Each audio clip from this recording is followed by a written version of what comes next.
Well, hello there. And this is Auntie. And yes, I am coming out to do my review on 90 Day Fiance Happily Ever After, Season 3, Episode 4. If this is your first time being here, please like, comment, and subscribe to my channel. And to all of my new subscribers, thank you so much for joining the family. And to all of my nieces and nephews, thank you so much for being here. Usually I don't come out on Sunday nights, but I just thought, hell, I'm not tired yet, and I need to come on out here and get this done tonight. Thank you so much, Sarah, for coming out and moderating for tonight. I know I gave you last minute notice, and I apologize for that, but I thank you so much for being so faithful and so kind to your sweet old auntie.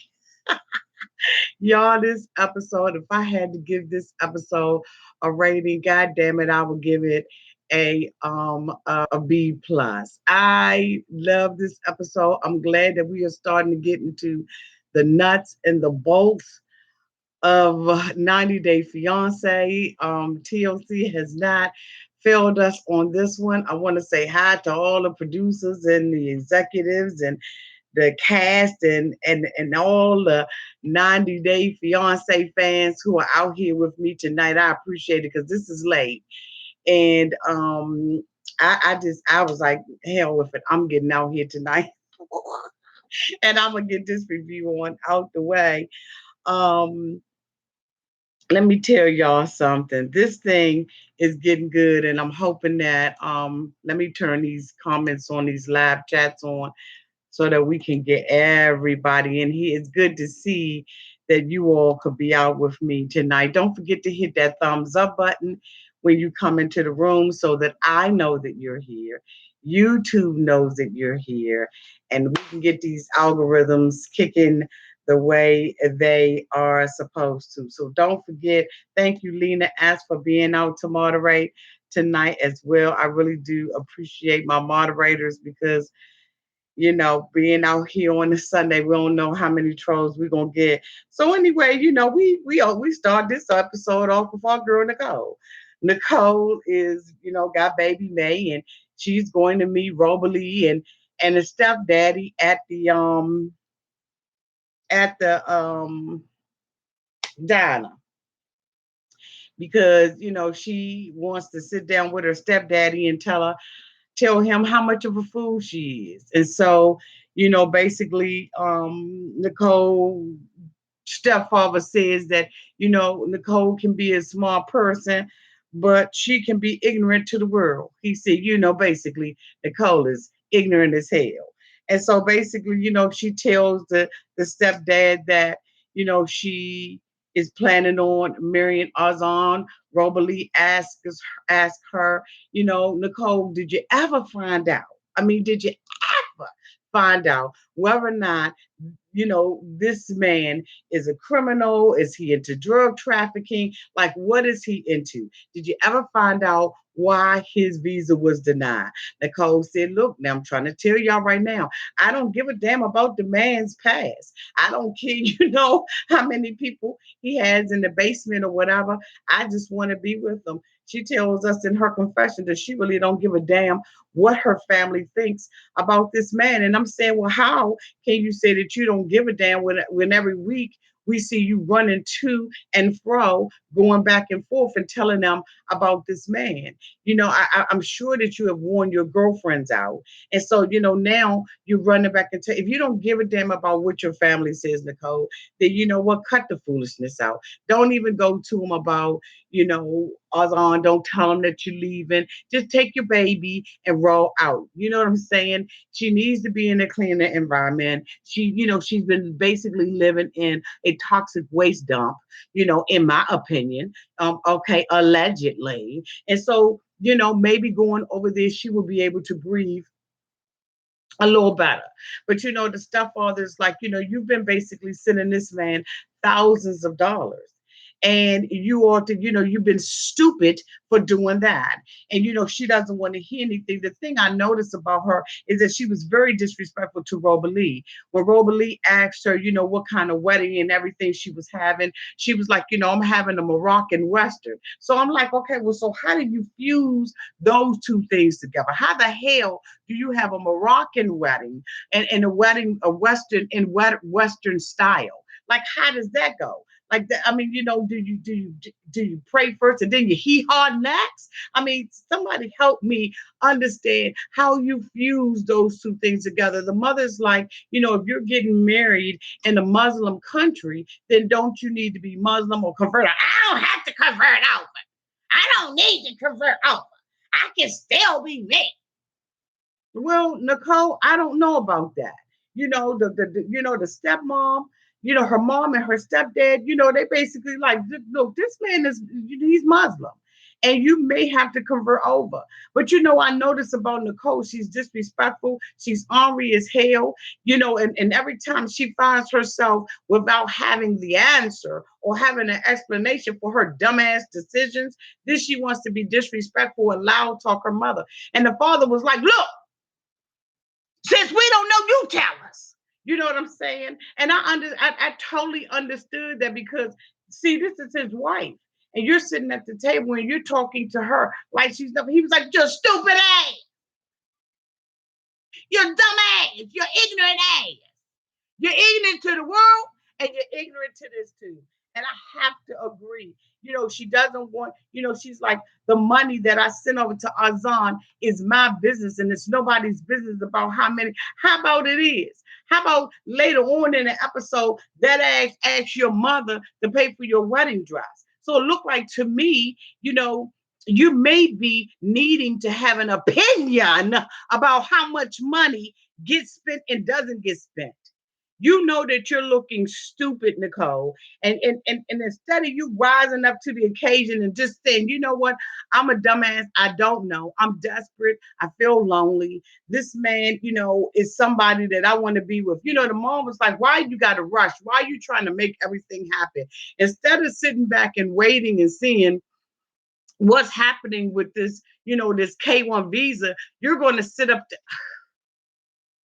She's like, it's been 2 years, mommy. It's been 2 years. So I'm not rushing. You look like you're rushing to me, you little asshole. And I can't, I don't know how much more. Well, no, I can take about another 15 episodes in the cold and all. So I ain't even going to fake. I can do that for a while, you know what I'm saying? Because I get pleasure in talking about, just how dumb this girl is. And the mom is sitting there in tears and saying, don't take baby May. Don't take my baby. And she's like, mom, at the end of the day, she's my child.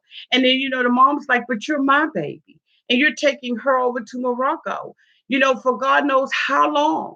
You don't even know what you're walking into, Nicole. You could be walking into a whole bunch of foolishness, but you just got to be right about this. Like, I don't understand your need to be right. It's okay to be wrong about a situation. And the mom's like, I pray that this man is not pulling the wool over my daughter's eyes. I pray that this is not some kind of scheme. Like, I'm praying. And there's nothing like a mama's prayer. And here this woman is praying for her dumbass daughter who just needs to listen. The disrespect to me is just like the disrespect is up here. I can't understand for someone, who is sending someone millions of dollars or thousands of, it has been millions probably at this point, and you just say, I don't care what you think about that. The stepdad goes into saying, Azan doesn't even have a job. This man has never had a job. Why would you go and marry somebody in a whole different country and they don't have a job and you are their source and their mean of income and you're bringing your fat ass over there to get married to him? Like, I just don't understand, Nicole. I can't wrap my mind around this tragedy, but this is just a plane crash, a train crash. And you know what? I'm here for it. Auntie is here for it today, tonight. and everything. We're gonna see what kind of hee haw shotgun wedding, this becomes. But I mean, Nicole is just stupid as hell. She says that Azan's family is paying for the wedding. Girl, bye, sit the hell down. How they gonna pay for the wedding off the money that you sent them? Like, how in the world are they gonna pay for this wedding? And she's talking about how they're so happy. And mom, I wish that you were happy too. Nobody, you can't be happy for somebody that's getting ready to move out in front of a damn speeding train. You can't be happy. I just I can't. I can't. Next thing we see is Anfisa and George. Anfisa, is afraid that George is not ready to take responsibility for his actions. He got out there, as we saw last season on the tell all and threw her all up underneath the bus, making all kinds of implications about, her, life. And so, Anfisa's like, I don't know if I can trust him. Plus, this fat bitch be going over there talking about me to his mother and his sister in a negative way. And he thinks that, I don't know anything about it. So she's just like, I'm in fear. I came over to this country to be with him. And now he has the type of attitude that he feels like you just need to be happy that you're in the United States of America, not taking into consideration all the things that Anfisa feels like she has given up, like her family, her friends, her sense of self, her community, just her culture, everything. She has absolutely given up those things for Azan. And I've had many of you to reach out to me to talk about your international relationships and stuff. Some of you all have gone over to other countries for love, and some of you all have had partners who have come here. So it's given me a better understanding about how difficult it is to go to another culture and try to infuse yourself in that culture, to learn the language and all of that kind of stuff. So I do thank you all for giving me some insight on that, but I don't have any insight on George. I think that George is a complete and total asshole. And I'm team Anfisa. Again, like I said before, I'm team Anfisa. I'm gonna always be team Anfisa. Anfisa goes in to say, it's not something that she's used to doing in her culture, talking about her business in front of people. But in order to, she thinks that this is going to help her and it's going to help George. And I don't think that this is going to help George at all. So they sit down with the counselor and he goes into asking them basically what do they want out of this counseling session. George just says a whole bunch of BS that, basically Anfisa ain't feeling and really the psychiatrist is not feeling. And, Anfisa had mentioned earlier that she knew that George wasn't really into this counseling. He was just going to the counseling basically for her. He ended up saying the same thing as damn self. He's not taking anything seriously. Like Anfisa has this bomb ass body, and I mean, her stuff is probably, like really good and spicy and stuff too. And so basically, George is captivated by Anfisa's beauty, but he doesn't care about. To me, it doesn't appear that he cares about anything past that. He wants to be seen as this fat ass guy who's successful and got a dime piece on his side. And Anfisa is tired of being a dime piece for somebody that ain't got nothing but a penny. You know what I'm saying? He's a penny bitch. And so, I mean, who wants to be with somebody like him? So anyway, you know, George, the counselor asked Anfisa, what's the problem with you? What do you want to get it? She said, this bitch lies all the time. Like he lies all the time. I mean, from the rising of the sun until the going down of the same. This bitch lies every day. And so, George is like, no, I don't.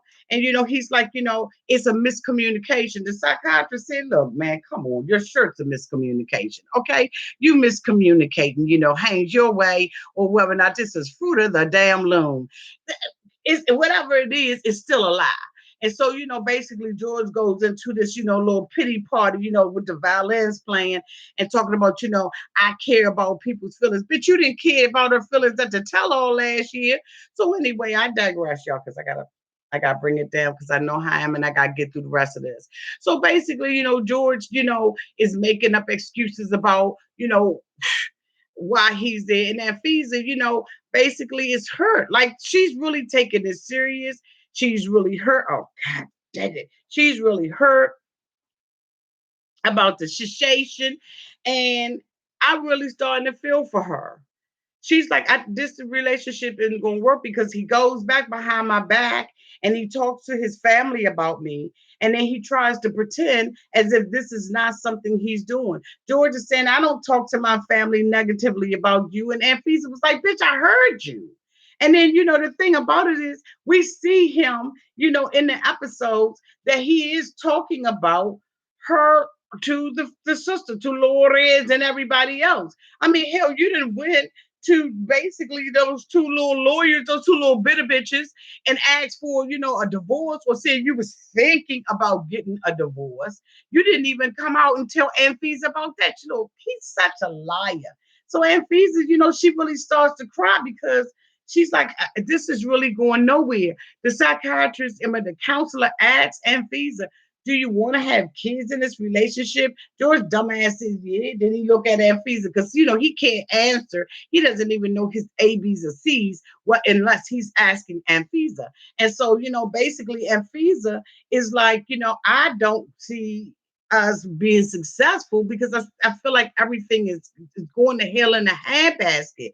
And then she starts to cry and she gets emotional about that. And I was like, God damn, don't cry, Anfisa. Just leave him, man. Visa. I really like Auntie was really feeling some kind of way because I am team and Visa, and I'm just not ashamed to say that I'm Team Anfisa. So I just was, I got emotional about the damn thing because I'm really rooting for her. And I don't think that George is the right one for her. When they asked George later on about, what did he learn from the counselor session, this bitch didn't know anything. He didn't have anything because he's not taking any of this seriously. Like he really thinks that he has done Anfisa um uh, uh, uh, uh, uh, uh, he really thinks he's done her a favor. And really, he hasn't.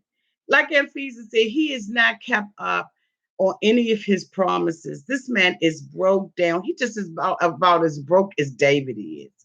And I cannot stand George. Like I'm telling y'all right now.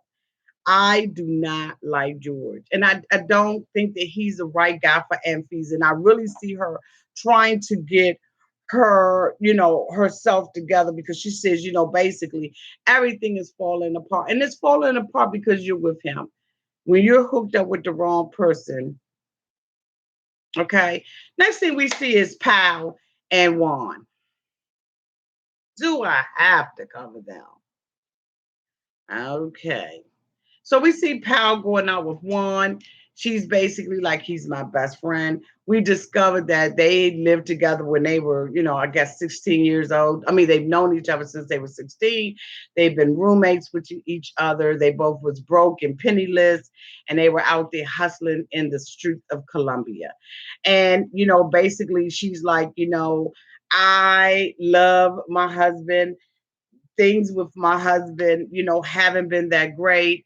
And but I want Juan to like him or want him because I want to start having a child.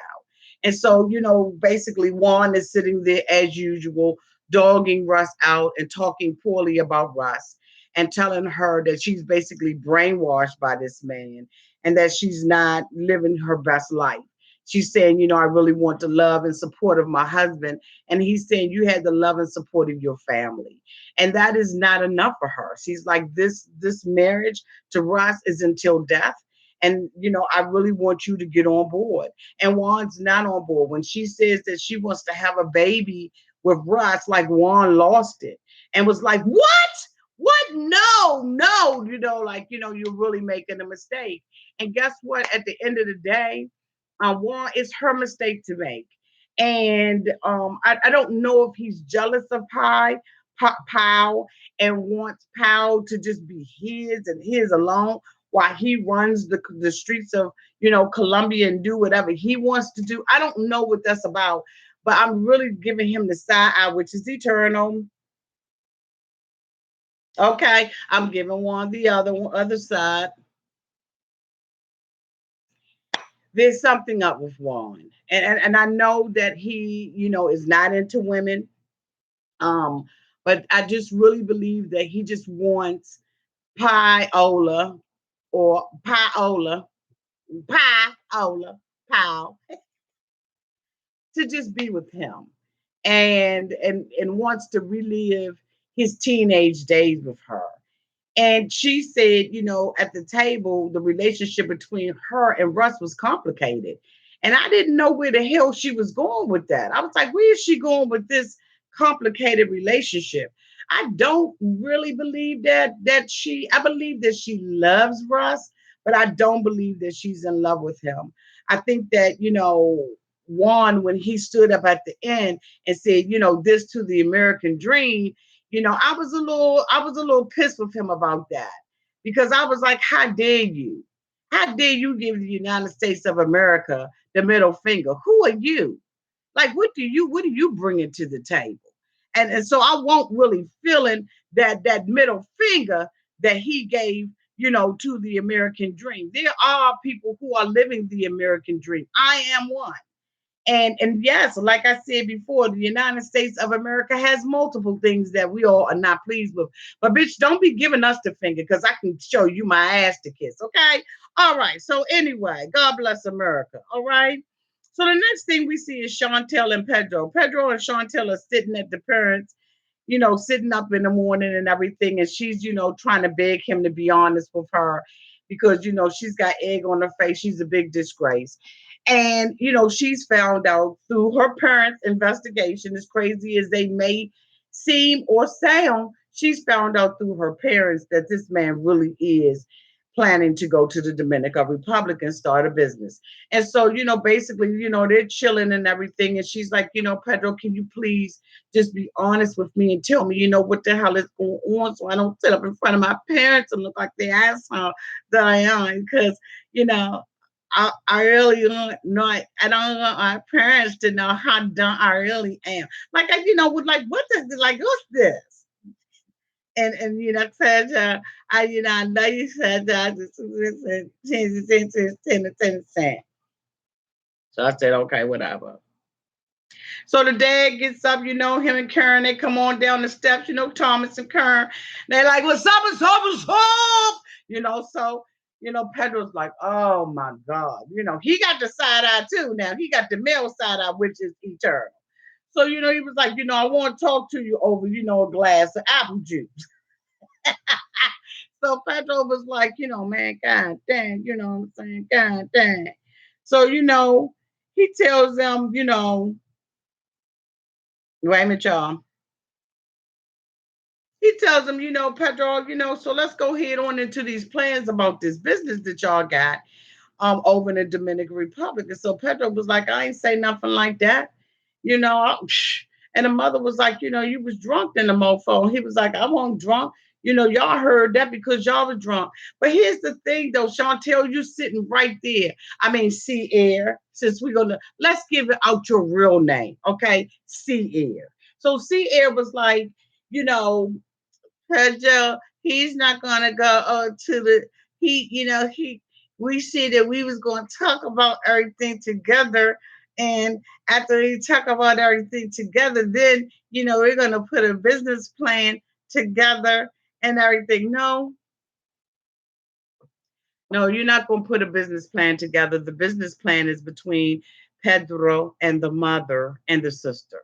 So we discover, from the mother that she had saw an advertisement or website where Pedro's mother allegedly is an immigration lawyer. She is the type of woman who helps people get their visas to come over to the United States. So the mother is under the assumption that Pedro's mother is running a wedding ring where people are, or a marriage type of ring where people, go to her. She sets them up with American, does all the paperwork for them and brings their ass up over here. So I was like, okay, well, Mama, son, why didn't you reveal all of this before? I mean, we thinking you talking about harvest and money and all this kind of stuff. So we didn't know what the hell you was talking about. But now, since you brought some clarity to the situation, that you actually saw a website and everything with the mother face on there like that.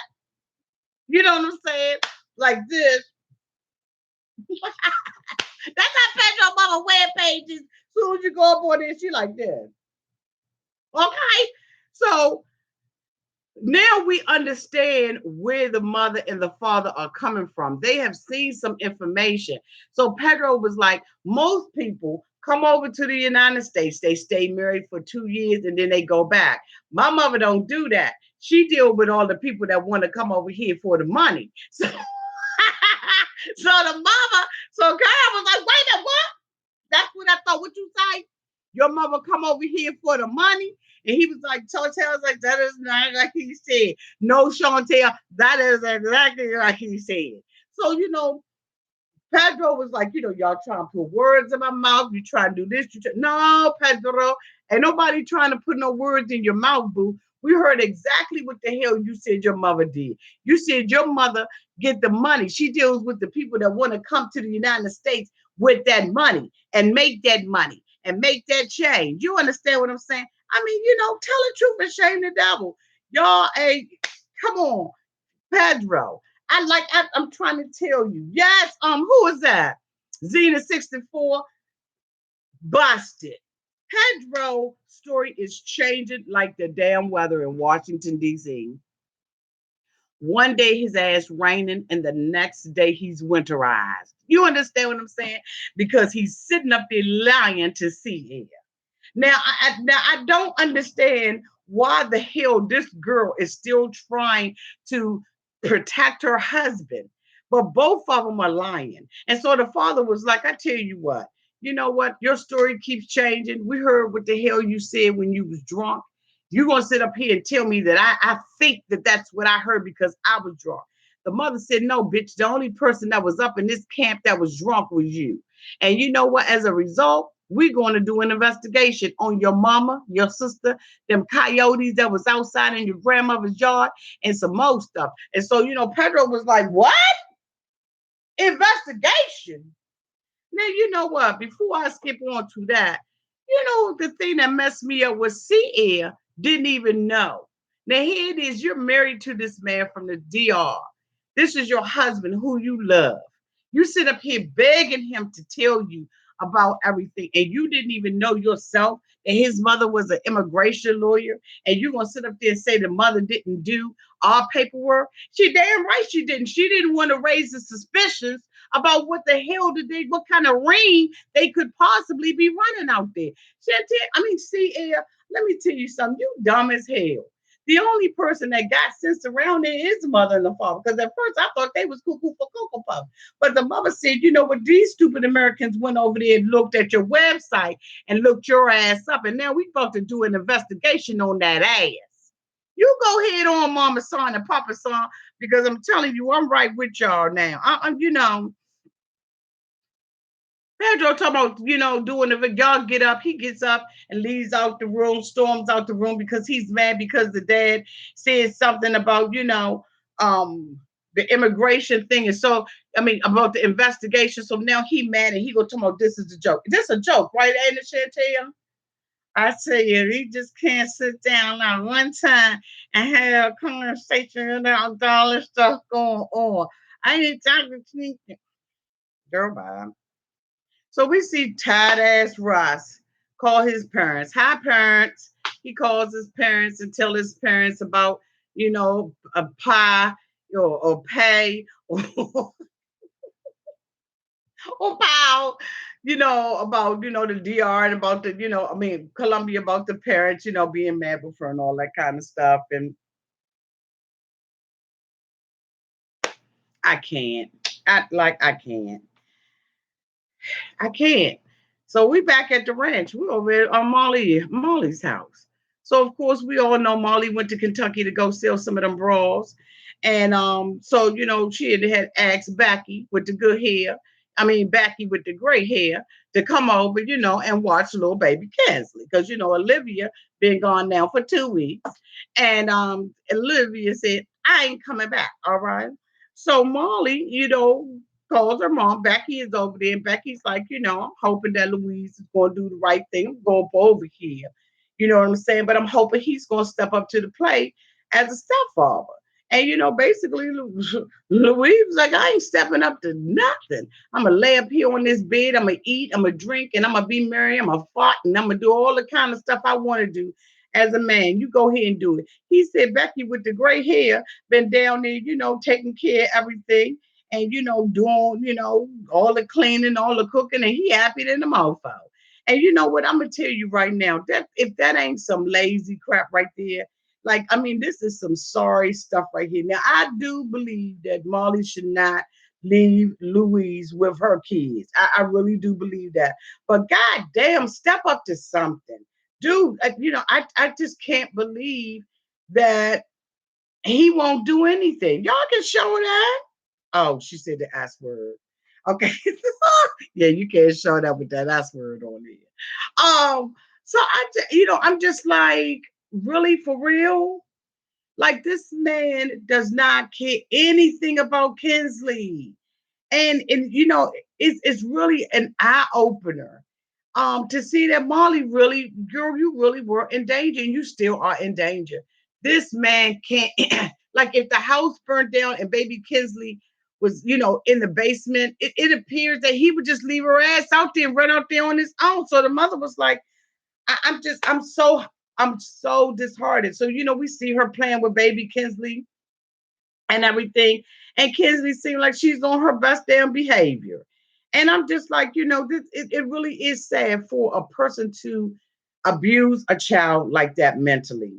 I really believe that he is wrong for doing, you know, what he's doing. And Becky was like, Becky with the gray hair was like, I really do want, really was hoping he would step up. And so,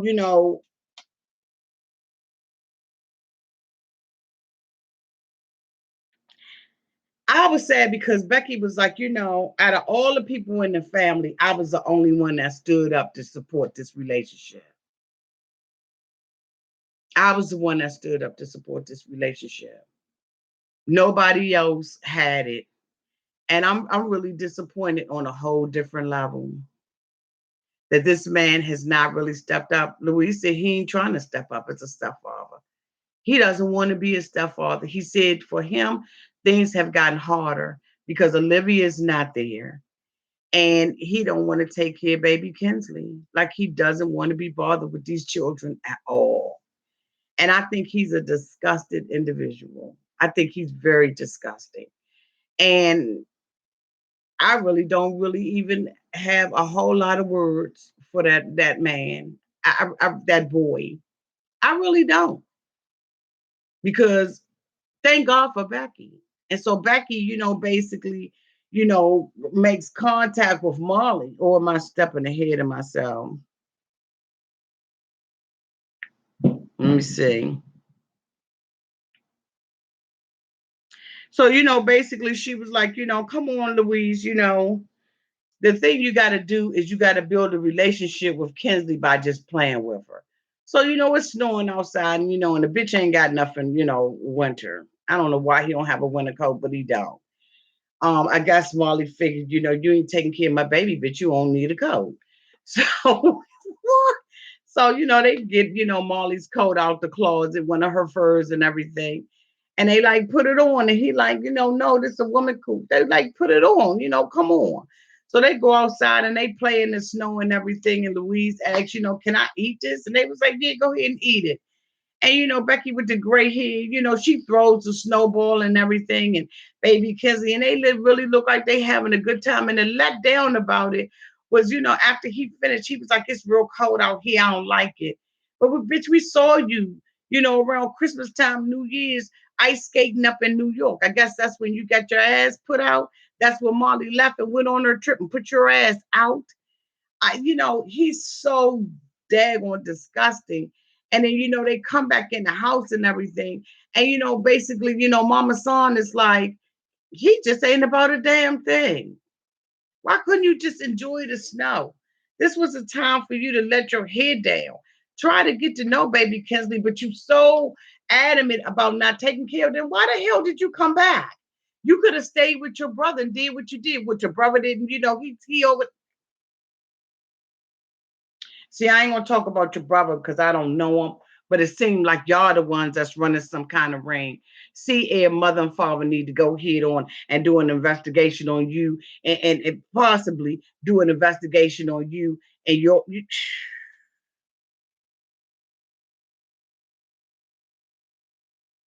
Next thing we see is Anfisa and George, and they're riding in the car. She says that counseling wasn't long enough.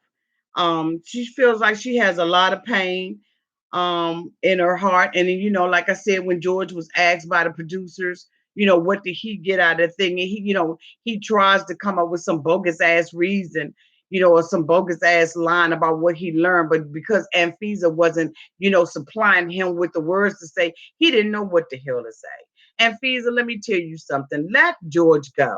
You understand? Let him go. He thinks that because, him and Anfisa are not arguing, that everything is fine. And Anfisa's like, well, what happens if you don't learn anything from this counseling session, George? Then what happens the next time we get into an argument or incident? And he's like, but we not. I mean, everything is okay. Like, he's the worst boyfriend, worst husband ever. And I mean, he's an unwanted type of guy, very unattractive, don't have a damn thing going for him. So the only thing that he could leave with was his money. And even his money didn't make him attractive. And now he's back with Anfisa. He's living off her ass in the apartment. And he just not about a damn thing. And he wants her so desperately. Like, I don't know if he could, if he could put her breast on him, if that will make him feel better. You know what I'm saying? He need a B cup, C cup, D cup. I don't know, Molly. Tell him what kind of cup size he need. But I mean, I cannot stand. Oh my God. He still sits up there and he denies talking poorly about Anfisa to his sister and to his mother. And the thing about it is TLC got the tape. You know what I'm saying? They have the tape so they can run the tapes back at any time and show Anfisa you were talking about him. So, basically, the producer, she asked Anfisa, you know,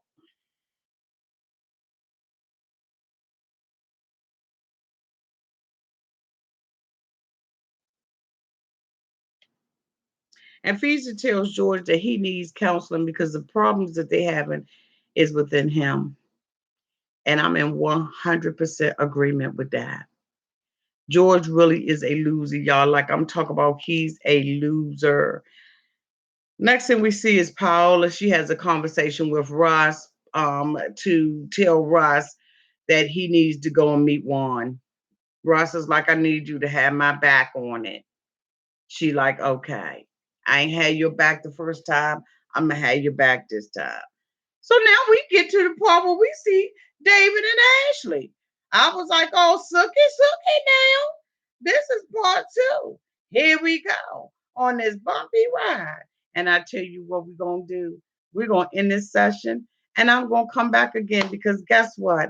This is 37 minutes and I want the people that come out and see it. You know what? Hell with it. We going for it. So anyway,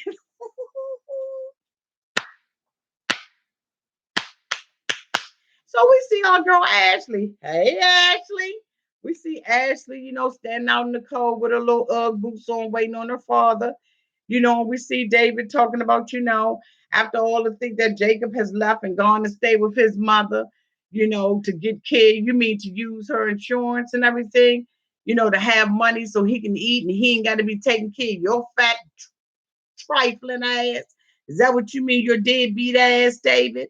So anyway, he's like giving all the facts and everything. Me and Ashley, we're gonna go ahead on and try to get this relationship back together. So I'm like, oh, okay, so y'all gonna go and get the relationship back together. All right, do that.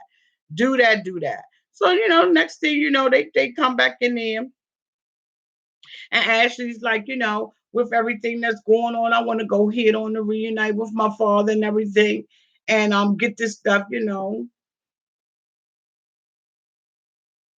Okay. So we see them sit down in the restaurant and everything. And Ashley says she had issues, but she does not want to be angry. She misses her dad. She really wants to have a relationship with her dad. I told y'all that before. David says he's back, you know, he came basically back to the United States so he could work the situation and the relationship out with his family. But the thing about it is, what he doesn't understand is he's sitting at the, like my daughter was saying earlier, he's sitting up here talking about, the wedding and all of that, but he doesn't even remember that that was Ashley's birthday. Why can't you say, when I came back on your birthday, and I celebrated your birthday? Because you know what I'm saying? It's just, it's sad because he's making everything about him and Annie. And it ain't nothing really about your kids, but you didn't come back here to to you did not come back here for your family, David. Let's go ahead and get it twisted because I'm talking directly to your ass. All right. You did not come back here for Ashley. You came back here because number one, you had got Chris to pay a damn dowry for Annie. So you had to show the family or try to trick the family, bamboozle the family with the bots that Chris gave you. You had to show them that you were American and you were bringing her back to wealth. So that, you had to do that for the community. Remember when your ass was walking up and down the street dancing like a big ass penguin? You remember that? And your little linen and your little white Converse shoes? Bitch. So then, you came back here to try to, make it seem like you were giving Annie a better life. And just so happened, your fat ass couldn't go anywhere else. You couldn't afford to go anywhere else but back to Kentucky. So you go to Kentucky. Instead of you scheduling the wedding around somewhere, another date, you schedule it on Ashley's birthday. What a smack in the face. You knew that Ashley didn't like her ass. You sat up there at the table and said, you tried to break me and Annie up. But basically, I want to move forward in this relationship. The past is the past. But you are the one who didn't like Annie and didn't want to bring, you tried to break us up. Ashley said, I ain't trying to break y'all up, bitch. I just was telling her about what was going on with you. She needed to know the truth about who you are. You don't give a damn about your grandchildren. You don't give a damn about us.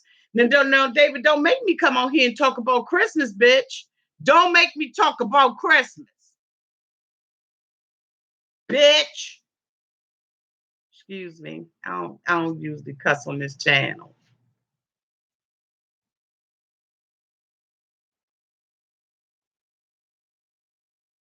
So they sitting at the table and he talking to us about, you know, I want to move forward. She said, Ashley said she want to move forward. And then he bringing up all this dirt about what she did to Annie. She said, you put your kids, all of us before her. It's bad enough, Daddy, that you've been gone all these years. But you want to sit up here and put this 25-year-old woman before us and bring her back and want us to swallow that pill. You want us to be okay with that. And so he was like, basically, you was disrespectful. You threw water in my face and then you yak, yak, yak. And then you disrespectful and you yak, yak, yak. Ashley was like, wait a minute, hold the hell up. Is that what she's saying about us? Is that how you feel? She feels? That's exactly what she's saying. He wasn't doing anything but imitating what Annie has been saying. That man can't think for himself. He has a 25-year-old bride that, you know what, if he doesn't be careful, he's going to lose any damn way. Let me tell you something, Ashley. I know you want a relationship with your daddy, but you know what? You need to tell your daddy to kick rocks. Because I'm going to tell you, any relationship that you in, I don't care if it's family, friend, or foe. If it is somebody that is not going to do you good in your life and they're always bringing a negative cloud around, always has something negative to say about you, want to throw your past in your face, allow their entire bride, to sit up there and talk about you like a dog, cut his ass off. But as soon as Ashley gets mad, and Ashley was like, you know what? I'm telling you right now, you are starting to irk me, and I'm feeling irked. Oh, Ashley said, I'm feeling irked. My anxiety is through the roof. My stomach is churning. My head is hurting. And I feel like I'm about to go the fuck off in here. So, basically, David was like, she was like, you think because you got a boob, that you, and he was sitting up there like this. He was shaking. He was so mad. He was shaking the table. And I just was like, you know what? Ashley said, you know what? Let me grab my stuff. She wanted to get up and leave up out of there, but something stopped her. David was like, you know what? All right, we're going to leave the past in the past, and we're not going to talk about this. You shouldn't have never brought Annie up. And like Ashley said, I'm not going to sit at this table and talk to you about Annie. We're not going to do that. We're talking about our relationship. We're talking about the deadbeat dad that you have been. We're talking about where the hell have you been for the last 4 years in my life. We are not talking about Annie. David, hurry up and got that together. Because guess what? Without Ashley being part of your storyline, bitch, you ain't got one. Because it ain't enough going on with you and Annie over there at that firehouse to sustain your story on TLC.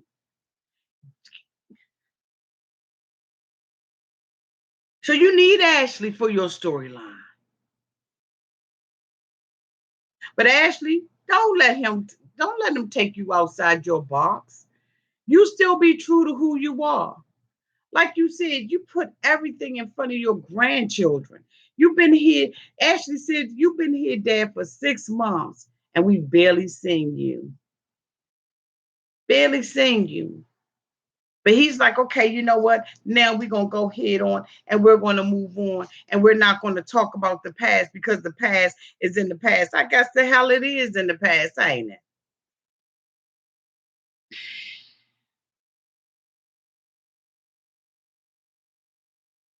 Ashley told him he needed to take more of initiative to be with the family and to get his fat ass a job so he can go head on and pay that alleged back child support instead of charging your son. What father has his son in his household who's still in high school and asks him to pay $200?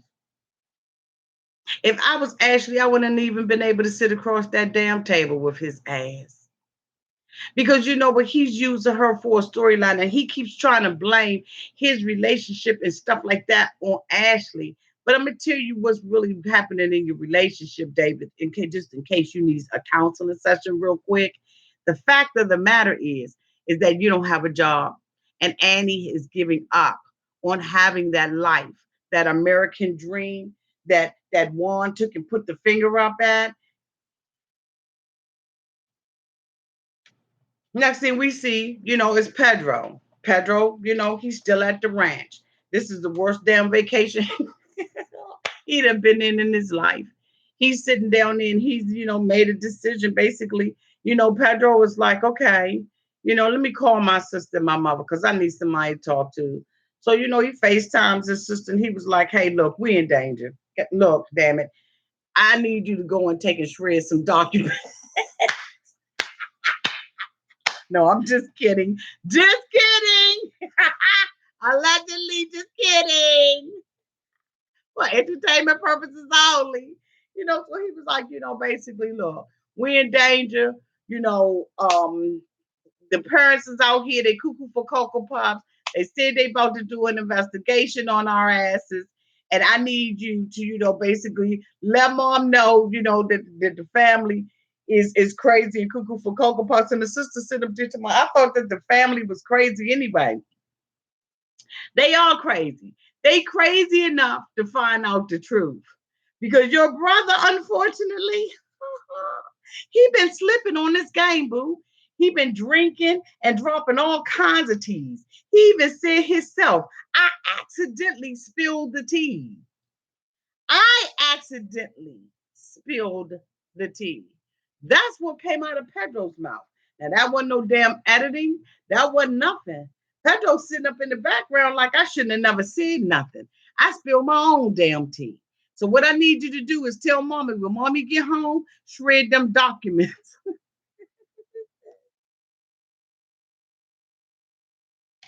Okay. So the sister sitting up there talking about the family. Say what you want to say. You say whatever you want to say. We don't give a damn. The investigation about to happen. Ever since she is parents said something about that damn investigation. Pedro been shook. He said, I got to call my family and get them the heads up.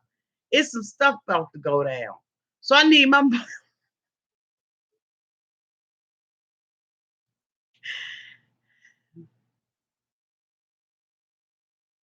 okay. Next thing we see is Marley. We got Becky with the gray hair, and she's talking about, basically Louise. She's still disappointed about him, and she cannot believe that, he really didn't take care of Kinsley. It was a good thing that, Becky with the good hair came, because if she had not, come and taken care of little bits, little Kinsley, little chalk monster, it's no telling what would have happened with her. She said that this man has been up in the bedroom the whole entire weekend, and she just really disappointed with him. She like, damn, he really not gonna step up as a stepfather. It's like Molly got, three kids now. One that's run away from home, and then she's got this one. And I'm like, I really felt sorry for Becky with the gray hair, and I felt sorry for baby Kinsley. Like my heart is heavy. My heart is heavy for their asses. So, she calls Molly on the phone and everything. And she's like, how the trip going, boo? And Molly's like, everything going good. You selling bras? Yeah, we selling us some bras down here. So, Kinsley, little baby Kinsley on the sofa, she like, hey, mom, hi, mom, what's up? What's up? I'm being good, mom. So, she was like, how everything going? She was like, it's going good. Everything going real good. And so, she was like, hi, Louise, what Louise doing? So the mother was like, Becky with the the gray hair was like, I don't think you really want to talk about that right now. So Kenzie was like, Kinsley was on the side of the sofa like, she was looking like she said it. I ain't say it. She said it. So Molly was like, are you for real? She was like, I'm trying to tell you.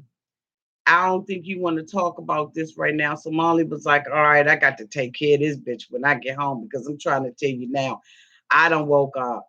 You know what I'm saying? Auntie done cussed me out enough. And I really seriously got to wake the hell up, because, basically I'm in danger. So the next thing we see is Molly coming through the door. She got her little bags and everything. She didn't talk to her mother. And basically, Becky with the gray hair told her, you know, he did nothing for the daggone baby. So she's like, are you serious? So, she comes up in the house and everything. She got to say her highs and everything. Hi, Bookie. Hi, thank you, Mom, for doing what you do. Thank God for mothers. And so, she goes down to the basement, and that's where her low life. Okay. So, she goes down to the basement, and that's where he is. And she's like, what's up? And he's like, hey, what's up? I'm just a lazy mofo, and I ain't going to do nothing up in here. And she was like, so, my mother told me you ain't do a damn thing for Kinsley. Like, like for real, if I want, you're her stepfather, and I would expect you to step up some. And he's like, I'm not a stepfather. That's just basically something he just does not want to do. And so, Molly is like, I'm trying to tell you, look, you're not a babysitter, because if I was hiring a babysitter, then I would have said, look, I'm going away for a couple of days. I'm going to pay you X, Y, and Z to take care of the baby. And he was like, basically, that's what you should have did. Because I'm not into taking care of baby Kinsley. This stepfather role, this not working for me. I miss the beach. I miss the hotels. I miss the good food. I miss the casinos. I miss the strip clubs. I miss all of that. I miss being a bartender. I miss it. And this right here is not working out for me.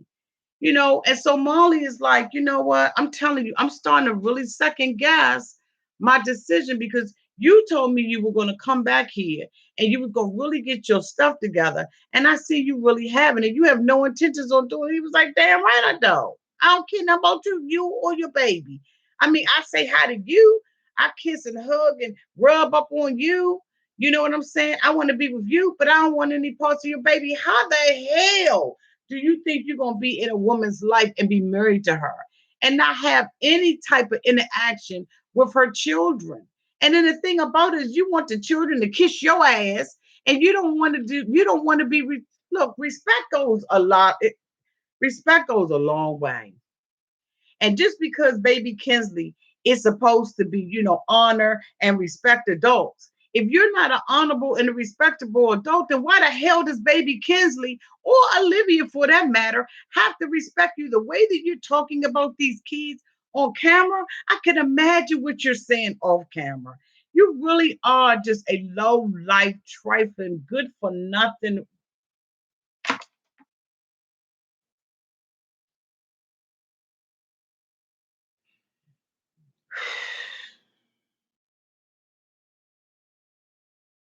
He told me, so I need you to do, you know what I need you to do? Every time you go away, send Becky with the gray hair over here.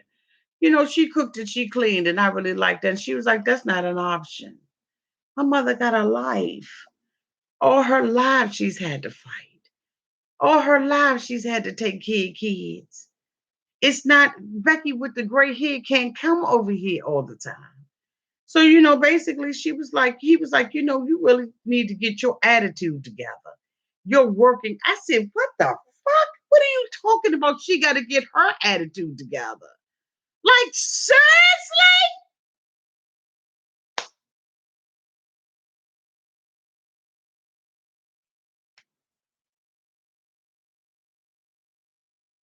He said she got to get her work ethics and her attitude together. I was done. Like, I was like, like you wondering how you got that slash up on your face. Molly says, you know what? He said, do you want to say again that you want me to get out of your house? Because you got that same look on your face that you used to have. You look like you don't fuck with me no more. Molly said, I don't. It ain't that I don't love you. It's not that I don't care about you. But we just not good for each other. And we need to go our separate ways. And Molly, I see you putting your double diva bras on. See, sometimes, you can talk a good game. But sometimes you got to lay in the bed that you made. And unfortunately, Molly, that's what you're doing. But one thing about it is you womaning up. You lifting up them big ass titties.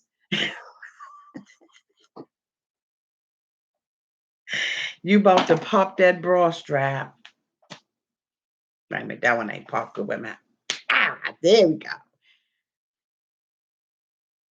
Ah, you about to put in work. I'm proud of you. You still got a long way to go, but I'm proud of you. And I'm hoping that you can mend your relationship with Olivia.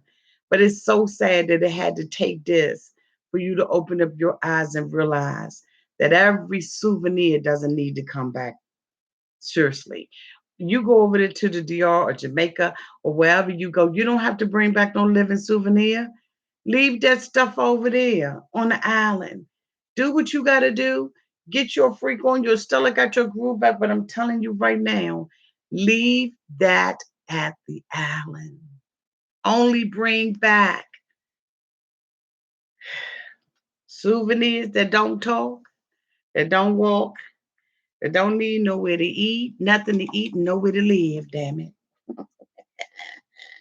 Leave those souvenirs over there. This is the most costly souvenir you've ever had because I don't know if you had to pay him alimony or what you had to pay him, but this is a very costly souvenir.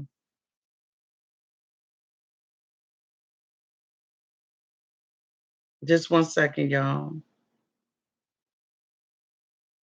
Pedro is now on a hike with the family. He hiking with the family. He said this trip is making him sick.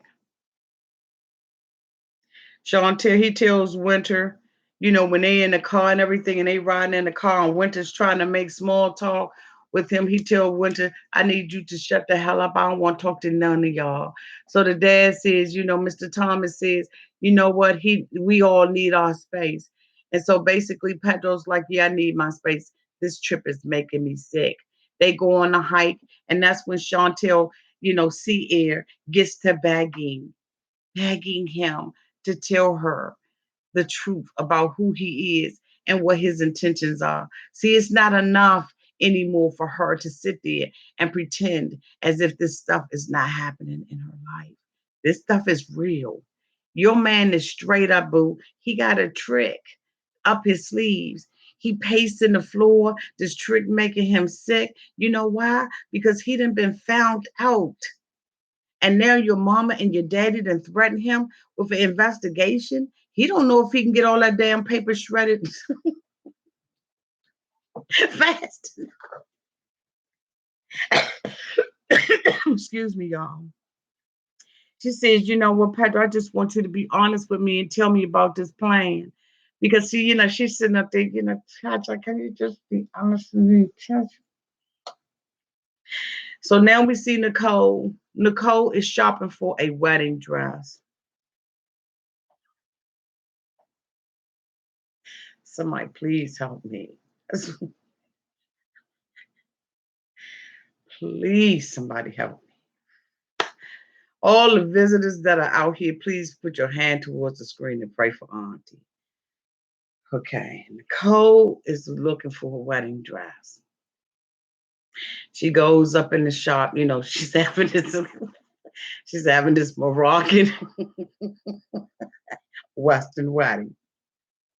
So, the lady says, hi, you're looking for a wedding dress? She's like, yeah. So the lady was like, oh, okay.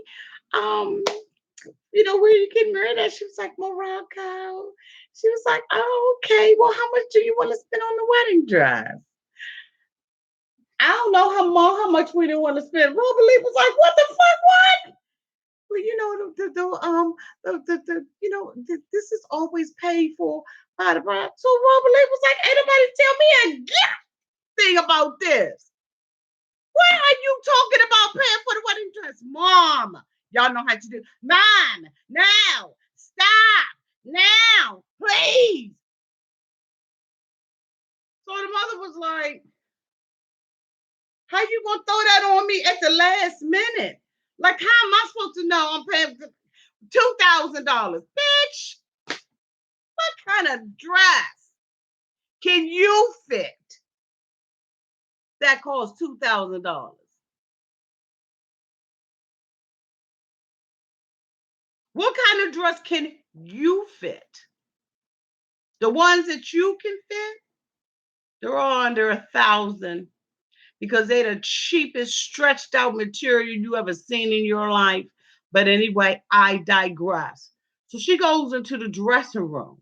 The lady looking crooked eye because the side eye is eternal. She goes up in the dressing room and she comes out with this dress on. I said, what? My daughter and I had to rewind that thing a couple of times. She came out there and them breasts was looking like this. I said, what?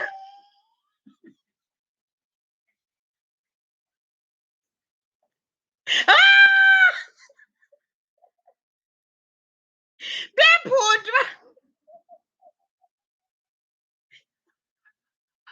She looked like she was still in rolls of hamburger meat on the side.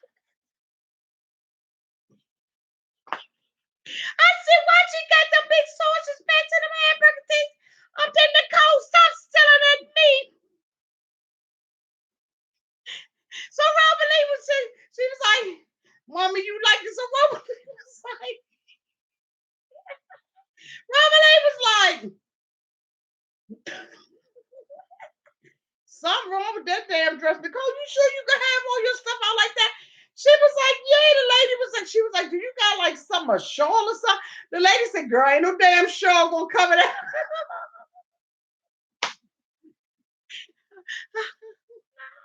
She said, ain't no damn shawl gonna cover that up. So Nicole was like, you always got something negative to say. Robert Lee said, I ain't feeling that. Look, bring me some more champagne because God, I need to be drunk up in. So Nicole goes up back in the back. She comes back with a cotton freaking like halter. I said, what the God? So that joint is, that joint on there, like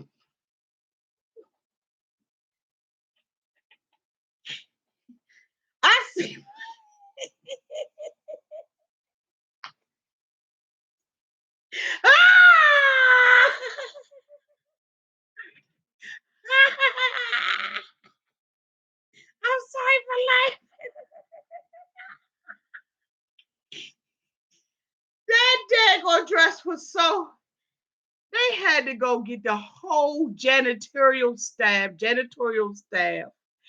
the people that work in the shop next door, all the sales attendants to zip that zipper up in the back. And when they did all that fat, just got the roller, she said, I'm pretty. I'm pretty.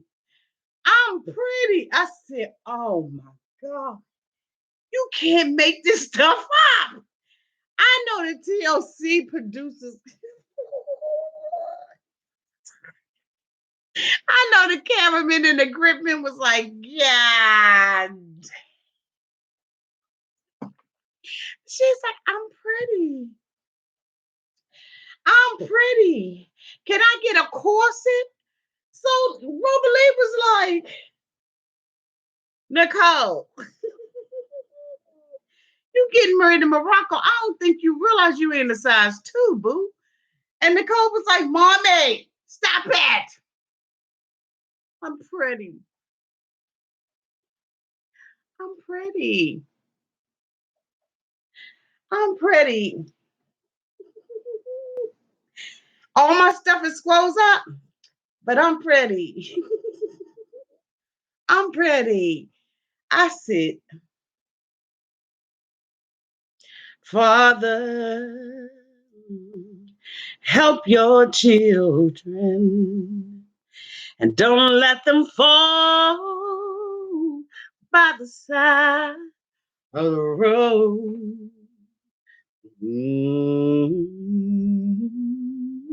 And teach them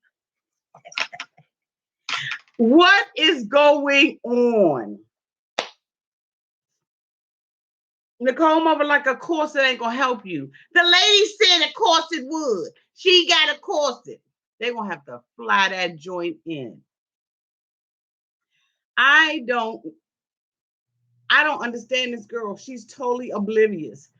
This wedding dress doesn't look right. The next thing you know, we see her come back and they got a hook about crook and got some stuff hanging down on it because they're going to try to make it a sweetheart. I said, ain't nothing sweetheart about that damn dress. She talking about some, they got me in it, but I need some alterations. Yeah, you damn right. You need some alterations, boo. They said, how much is the dress? Rosalie was like, how much is the dress? She said $7.99. Rosalie was like, fuck it, I'll buy it. I mean, whatever. I'm so done with this. I'm through with this. I'm so disappointed in my daughter. Just go ahead on and just charge me for the dress. And Nicole is steady standing in the window, in the mirror, talking about I'm pretty. They put the little, veil over her head and everything on the back of her head. And she's just like a little child. And I was like, she is so immature, and something is just appears to be so off with her mentally. And I don't know if y'all saw it this time, but young, you know what? Auntie saw it this time. Like it's seriously something wrong with her. Anytime you sitting up in there and saying you're pretty. And so, she really wanted the acceptance from her mother, as every bride does. But she doesn't even understand how hard it is for Rosalie to accept her, and I, every mother looks forward to the day that they marry their daughter off to somebody, but they don't even know this guy. And it's just a whole bunch of bull crap that's going on in the relationship. So, the mother was like, the dress is pretty. And she was like, that's all I wanted because I'm pretty. And she just kept saying, I'm pretty over and over. And I was like Nicole really is cuckoo for Cocoa Puffs. And this time I really see it. I just was so, I was so disappointment. Pedro is eating dinner, and River asked Chantel if Pedro wants to leave her and go back to the DR. Chantel, said that she does not want, that Pedro going back to the DR doesn't mean that he wants a divorce or anything. It just means he's going back for business. And I'm sitting up there saying, but you're defending this man and you don't even really know the truth. But you really don't want to know the truth. I think you like Nicole. She's like, I'm starting to believe the things that my parents are saying, but I really can't, I really can't allow myself to feel that way. I mean, I can't allow myself to agree with my parents because then that means that that he's not really in love with me. And I'm so in love with him that I cannot accept reality. And, Pedro is sitting there saying that, basically River, picks on him. But River's not the one that's really picking on him. It's Thomas and Karen. that's picking on him.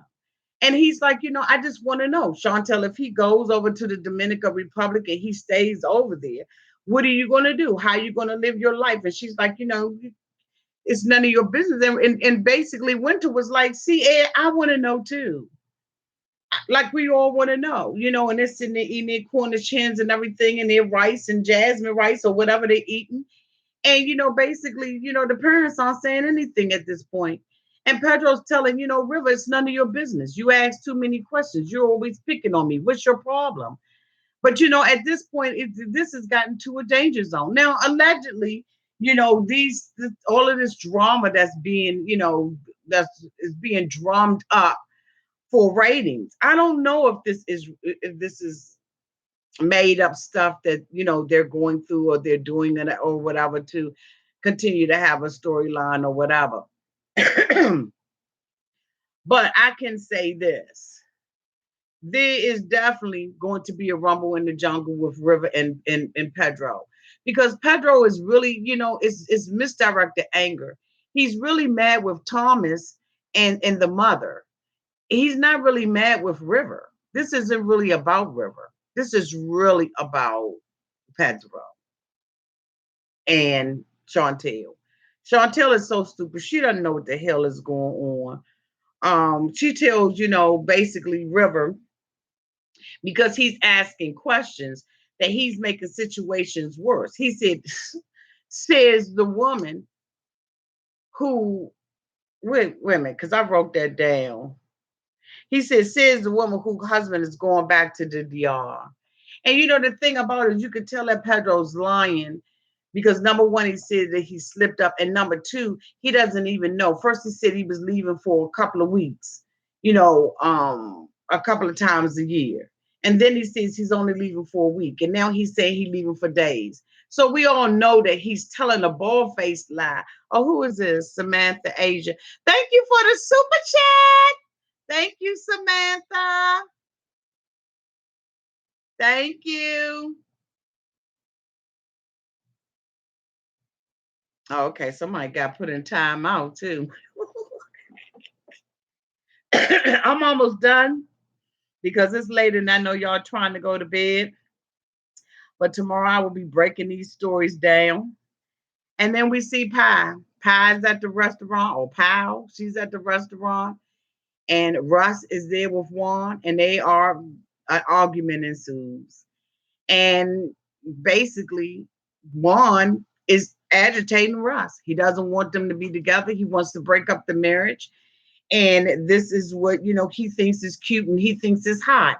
And Powell says she's getting ready to go up and go to the bathroom because, she really wants to check Juan and tell him to calm down because she doesn't want to have to make a decision between the love she has for Russ and the love she has for Juan. And I say, you know what? Sometimes when you get married, the Bible says that, you're supposed to forsake all others. And what God has put together, let no man put asunder. And it's gotten to the point now where Pie is absolutely going to have to make a decision about what she's going to do in her relationship with her husband because Juan is not compromising. He's not bending. He is being extremely difficult and he's being an asshole. And I, just giving, sitting at the table, he gave, Russ the middle finger. He really likes that middle finger. And I don't know if his problem is with the United States. I just don't know what his problem is yet. And I think that we have time to discover that.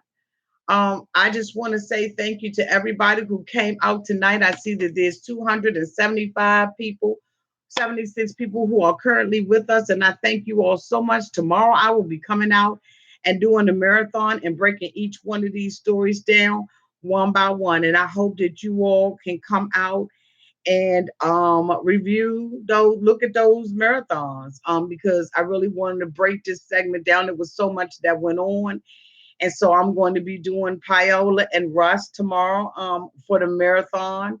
I'm also going to be doing Chantel and Pedro again for the marathon, and I will be doing Louise and Molly for the marathon. And so I'm hoping that you all can get there. If you think that you have another couple that you would like me to do a marathon on, I absolutely will do that as well. So thank you all again so much for being here. Thank you for the thumbs up. I really do appreciate it.